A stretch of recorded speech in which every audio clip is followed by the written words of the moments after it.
दुश्मन लॉबियों ने सी पैक की किरदार कुशी करने के लिए इस्तेमाल किया है। यही जो वजीर मौसूफ बहुत लंबी तकरीर करते हैं,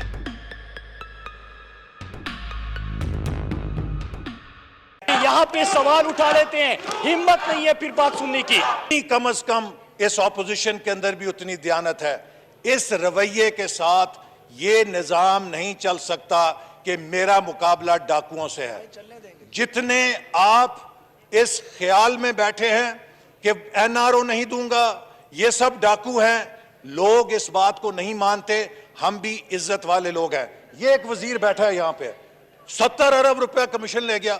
2 साल हो गए मैं इंतजार कर रहा हूं जीआईटी बनाए जरा, अभी तक वो जीआईटी नहीं बनी। ये नहीं पता कि उस पूरे प्रोजेक्ट का पैसा चीन ने बराह रास्त कॉन्ट्रैक्टर को दिया था, और जब ये उस प्रोजेक्ट में मुझ पे 70 अरब का इल्जाम लगाते हैं तो ये पाकिस्तान के दोस्त मुल्क चीन पे इल्जाम लगाते हैं। यही वजह है कि 2.5 सालों में इनकी इन गैर जिम्मेदाराना तकरीरों को बैनुल अक़वामी सतह पे सी पैक दुश्मन लॉबियों ने सी पैक की किरदार कुशी करने के लिए इस्तेमाल किया है। यही जो वजीर मौसूफ बहुत लंबी तकरीर करते हैं, इन्हीं के बयानों को लेके अमेरिका की असिस्टेंट सेक्रेटरी ऑफ स्टेट ने सी पैक के खिलाफ तकरीर की कि पाकिस्तान के हुकूमत के वजीर कह रहे हैं कि सी पैक गैर शफाफ नहीं था, वो था। तो मैं इंतजार कर रहा हूं कि वो 70 अरब का सबूत आए। वो कहां गया? कभी कहा जाता था जी वो कर्ज कमीशन को दे दिया है केस, कभी कहा जाता था उधर चला गया है। इस तरह के मीडिया ट्रायल करके, इल्जाम लगा के, और अपनी हालत यह है कि पोस्टल सर्विस का कॉन्ट्रैक्ट दे दिया वो एक बैंक को बगैर बोली के। अब जब उसका नैब का केस बनने लगा है तो पेपरा रूल्स बदलने लगे हैं ताकि हमारी करप्शन जायज हो जाए। तो इसी तरह एफआईए ने अगर चीनी और आटे के ऊपर 400 अरब की करप्शन साबित की, कोई पूछने वाला नहीं वो कहां गई। मैं बाद में उसके जवाब देता हूं, लेकिन जो इन्होंने एक बात की कि इनके ऊपर इल्जाम लगाया गया था। जनाब स्पीकर साहब, मैंने 5 सवाल पूछे थे इनसे। वो सवाल मैंने ऐवान में पूछे, वो सवाल जब इन्होंने अदालत में केस किया मैंने वहां पे पूछे। तो मैं इनसे पूछना चाहता हूं कि आप अदालत से भागे क्यों थे? फिर अगर आप सच्चे थे तो आप वहां से ना भागते। मैंने सवाल पाकिस्तानी कौम के खजाने के पूछे थे और उस पर मैं कायम हूं।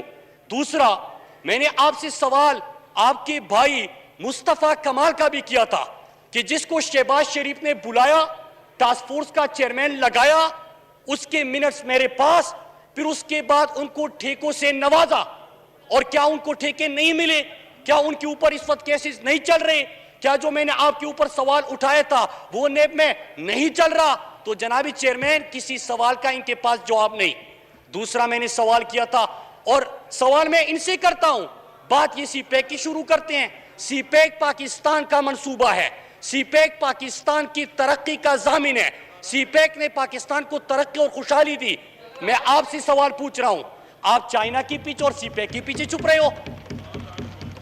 दूसरा, मैंने आपसे सवाल किया कि जो मंसूबा 2015 में ठेका देना था, 2013 में ख्वाजा साहब इशारे कर रहे कि शोर करे। ख्वाजा साहब, कमाल है, कमाल है, कमाल है, कमाल है, कमाल है। इशारे कर रहे हैं कि शोर मचाए वरना और हक़ाइक़ सामने आ जाएंगे। कमाल है। अब सुनिए सुनिए सुनिए,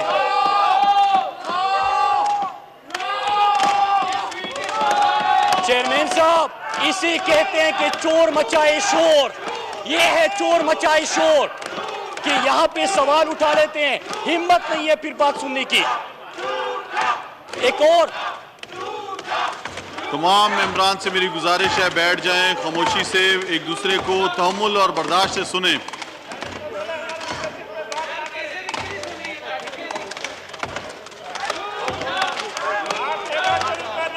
जी मुराद सईद साहब।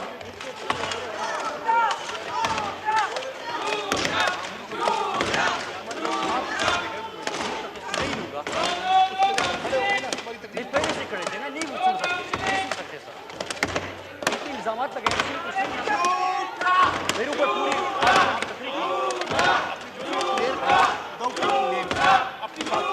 जवाब वो कर दो। आप उठा ले, मैं कर लूंगा, मैं नहीं लूंगा, मैं नाम नहीं लूंगा, मुझे तो मैं कर लेता हूँ ना। तो जी मुराद सईद साहब।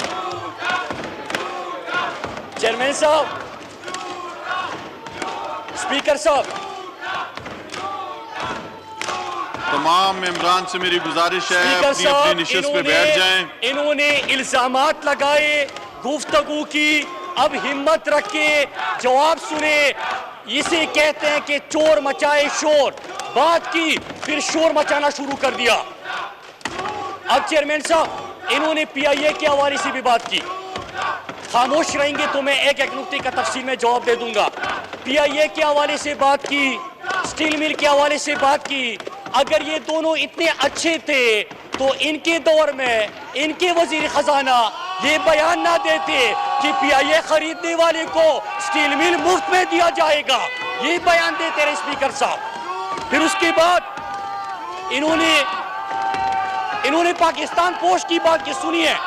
62 अरब का खसारा पाकिस्तान पोस्ट में ये छोड़ के गए और सवाल कर रहे हैं कि जब पाकिस्तान पोस्ट डिजिटाइजेशन के ऊपर जा रहा है